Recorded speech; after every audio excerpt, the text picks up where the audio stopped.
గత కొద్ది రోజుల నుంచి ఇంకో సీజన్ స్టార్ట్ అయ్యింది. పొద్దుటూరు రాజకీయ డ్రామా ఐపీఎల్ సీజన్ లాగా, అలాగే బిగ్ బాస్ సీజన్ లాగా పొద్దుటూరులో సంవత్సరానికి 4 సార్లు 5 సార్లు ఈ సీజన్ స్టార్ట్ అయింది అనమాట. ఈ సీజన్లో ఇటు ప్రస్తుత ఎమ్మెల్యే గారు, అటు మాజీ ఎమ్మెల్యే గారు పరస్పర విమర్శలు చేసుకుంటూ, ఒకరి మీద ఒకరు దూషణలు చేసుకుంటూ, ప్రజా సమస్యలు గాలికి వదిలేసి కాలక్షేపం చేస్తున్నారు.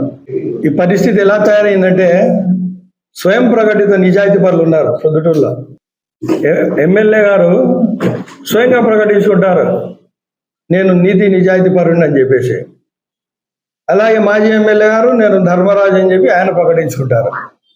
అంటే ప్రజలకు మీరు పదవి ఇచ్చింది, మీకు ఓట్లు వేసింది మీరు స్వయం ప్రకటనలు చేసుకోవడానికే, వ్యక్తిగత విమర్శలు చేసుకోవడానికే.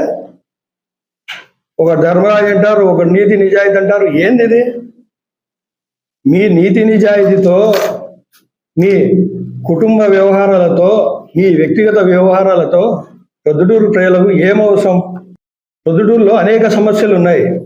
దాని మీద మీరు మాట్లాడకుండా ప్రజలను తప్పుదోవ పడేటట్టుగా ఈరోజు మీరు వ్యవహరిస్తూ ఉన్నారు. నీతి నిజాయితీ అంటే సరిపోదు. ప్రజలు మీకు ఓట్లు వేసింది ఎందుకు?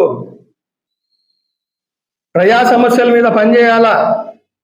మాకు మీరు అనిపించుకుంటారంటే మీరు అర్థం చేసుకోండి, మీరు ఏ స్థితిలో మీరు ప్రజా పాలన చేస్తూ ఉన్నారో.